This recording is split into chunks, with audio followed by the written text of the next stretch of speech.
Hey, Natural Health Family Chiropractic. This is Dr. Ryan Hartman bringing you part 3 in our inflammation video series. In this one specifically, we will be talking about the subject of autoimmune disease. Now, we've talked about just briefly inflammation and how it ties into the immune system in part 1, but also the reason why it is so important, how it impacts so many different health conditions in our society. Part 2, we talked about the immune system, and if you haven't seen that one, I would highly recommend that you watch that one before you watch this, just to get a little bit of the background of what we're going to be discussing in some of the upcoming slides. It'll be really helpful for you to have that information. And then coming up here, we'll be talking about neural inflammation, neurodegeneration, and also daily inflammation support. We'll start out here just defining what is autoimmune disease. And autoimmune disease is really defined as immune cells mistakenly attacking the cells of our body, the cells that they're supposed to be protecting. Again, refer back to the previous video to learn a little bit about that. This can lead to a whole variety of autoimmune disease because we have many different types of tissues in our body. And they encompass a broad category of related diseases in which the person's immune system attacks his or her own tissue.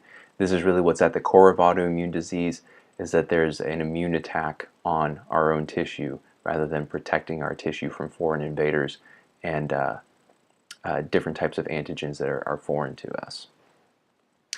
Sarah Ballantyne, I've referred to her in the previous 2 videos and just wanted to give you her definition of autoimmune disease because it brings in something that's going to be really important for our discussion later.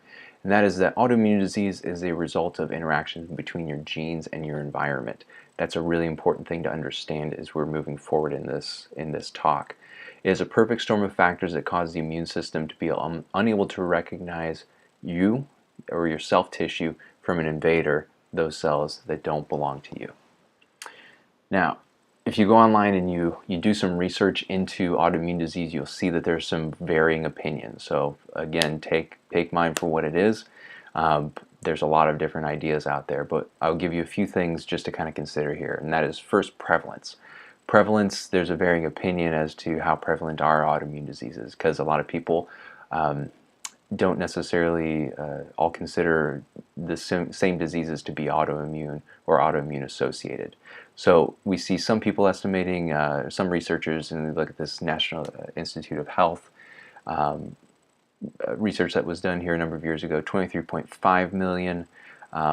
But there's some estimates that would put autoimmune disease as high as 50 million, and some people would say it's potentially even higher than that.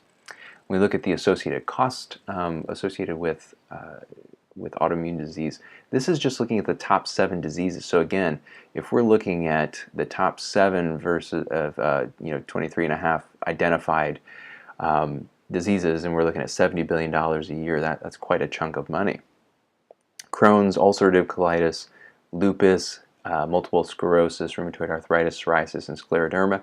Those are some of the biggest costs or burdens to the healthcare cost every year. So those are some numbers good to be aware of. This likely is over $100 billion a year, though, if we look at all autoimmune diseases and autoimmune associated diseases, which we'll see here in just a couple minutes. I say autoimmune associated diseases because there's a lot of diseases, as I said, that some people don't necessarily consider, or they haven't quite been yet determined, but there's a high suspicion that they are autoimmune in nature. So I'm going to break from the presentation here just for a moment to take you to one of these lists, and this is the aarda.org website here, and this is just a list of, like I said, autoimmune diseases and autoimmune associated diseases. So there's just so many here. I'll kind of hit some of the high points here as we're going down. But again, I'll just keep scrolling through. We see things like multiple sclerosis. We see things like myasthenia gravis, which affects both of these are affecting the nervous system. We have autoimmune diseases of things like the hepatitis, so our liver, myocarditis, so to our heart, male and female reproductive organs, our pancreas. We have PANDAS, which is affecting brain and different types of almost autistic spectrum type of symptomatology. Celiac disease, gluten intolerance, or not gluten intolerance, a gluten true allergy. We see things like Crohn's disease. What else do we have here? Different types of peripheral neuropathies we saw above there, pernicious anemia, psoriasis and psoriatic arthritis. Let's keep going through here. You see things like fibromyalgia and restless leg syndrome. These are some of those maybe associated types of diseases, although we don't necessarily know yet, do they actually have their full onset related to autoimmune disease. We have rheumatoid arthritis, big one of the biggest ones, most diagnosed in our society. Graves' disease, which is and Hashimoto's, those are both thyroid-related autoimmune conditions. Guillain-Barré syndrome, which is neurological. We got type 1 diabetes over here. Again, one of those very common ones, along with ulcerative colitis, that is very, very common in our society. And then here we go. We got juvenile rheumatoid arthritis and juvenile diabetes. Again, that type 1 onset. So you see, there's just a whole host of autoimmune diseases and autoimmune associated diseases. So I wanted to just give you a little bit of some background there. Something else that's really important to know about autoimmune disease is that most people don't die from actual autoimmune conditions. They die from comorbidities or other conditions that develop at a higher prevalence because you have an autoimmune disease. So two of the most common to be associated with autoimmune disease would be stroke and cardiovascular disease. So cerebrovascular disease, cardiovascular disease, very commonly associated with having an autoimmune disease. Another thing that's a consequence is polyautoimmunity, which really is a fancy way of saying you're more likely, if you have one autoimmune disease, to have 2, 3, 4.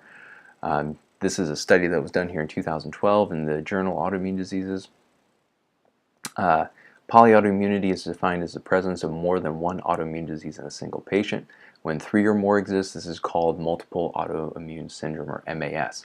And you see the number they came up with here in reviewing the literature. They found 34.4, so that's greater than 1 in 3 odds. If you have one autoimmune disease, you likely have another one, whether you're expressing symptoms for it or not.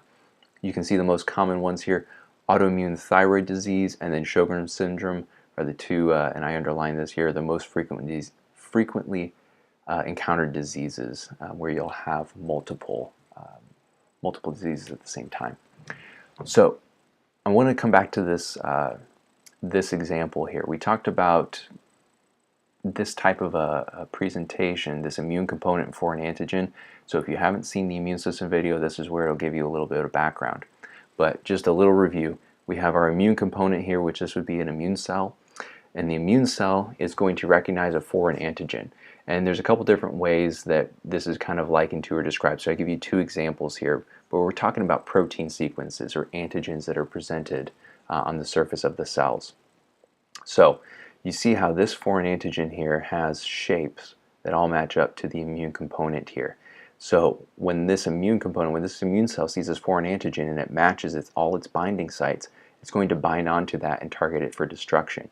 Same with this immune component down here, where all the different polypeptide sequences, I'm using just the letters of the alphabet to demonstrate those, those are going to then, this immune cell is going to attack this foreign antigen. But here's the thing that happens in molecular mimicry, and this is one of the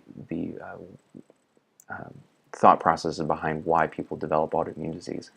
And the thought process is, well, if you have this foreign antigen, but it looks really similar, you see it's just varying by one binding site or one polypeptide sequence, and all of a sudden your immune system is attacking your thyroid tissue, or your immune system is attacking your myelin sheath. So this can be something like Hashimoto's autoimmune thyroiditis, or this could be something like multiple sclerosis. So it's when, as we talked about before, the immune system fails to recognize that there's a difference between the foreign antigen and your soft tissue, and it attacks both. So what we want to think about, we'll come back to this thought that Sarah Ballantyne brought up in her definition. When it comes to autoimmune disease, what really dictates if you get the disease or not? If your immune system starts to tilt towards this the immune system starts to attack your own cells. And what I'll tell you is what they think is that about 1/3 of this is related to genetics and 2/3 to lifestyle. Genetics plus the environment or your lifestyle, it equals your tendency towards autoimmune disease. So if you have terrible genetics and you have terrible lifestyle, it's very likely, meaning genetics, your family, you have a family history of autoimmune diseases. Mom and dad both have one, a couple grandparents have them. You have a terrible lifestyle, or at least a not optimal lifestyle, the tendency towards autoimmune disease is going to go up dramatically. Now, one thing that we know is that we can't technically change our genes, but what we do know is that we can, through epigenetic factors, control what genes get turned on at what times in our life. So I present this to patients very commonly as a seesaw type of a phenomenon. And we can tilt the seesaw towards any disease process, and in this disease process we're talking about autoimmune disease. So we can tilt the seesaw of autoimmune disease towards health by eating a healthy diet, by eating food that is nutrient rich, exercising regularly, keeping our stress levels managed, sleeping well, clearing toxins. Those are just some basic things on a daily basis that can impact our level of health. Converse of all that, we can tilt the seesaw towards autoimmune diseases by an unhealthy diet, by eating a nutrient poor diet, by not exercising, keeping our stress levels super high, not sleeping, or if our toxic load is not being eliminated from our body. Those all can tilt the seesaw towards developing an autoimmune disease. Now, I've shown you a very similar graphic to this before. We have infection, injury, all these different types of causes. What can activate the immune cells to cause cytokine release, antibody production, and complement proteins? Again, review the immune system video to kind of get the ins and outs of how this works. So what happens is we can have cellular destruction and inflammation, and you remember it can go one of two ways. If the environment is healthy and your genetic risk is low, what's going to happen is your body's going to take the immune cell activation and it's going to clear out the foreign cells, the foreign antigens, and it's going to go back to normal. But what happens when the environment is unhealthy, your genetic risk is high? This is going to continue to be a problem. You're going to continue to produce antibodies and potentially to your own tissue, leading to an autoimmune disease.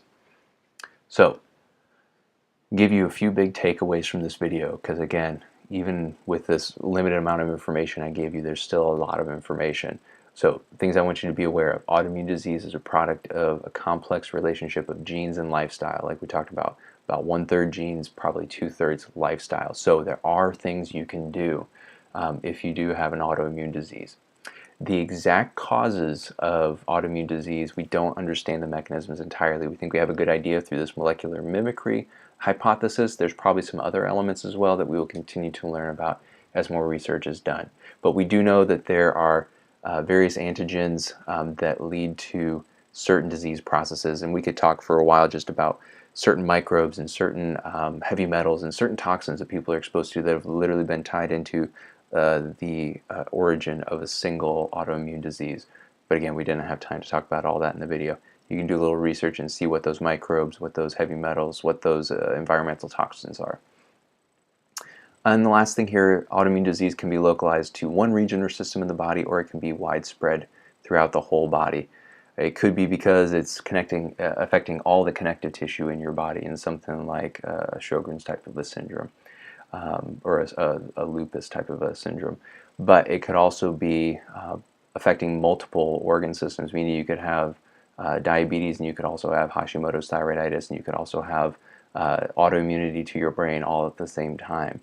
Because once you have one autoimmune disease, the likelihood of having another one is very common. So, those are the three things I wanted you to come away with. I hope this was a very helpful video in just giving you some ideas of what autoimmune disease is all about, what are some of the contributing factors, and again, the big things, lifestyle and genetics. But what can we do from our lifestyle to be able to help that out? And we'll talk about that in the final video in this series.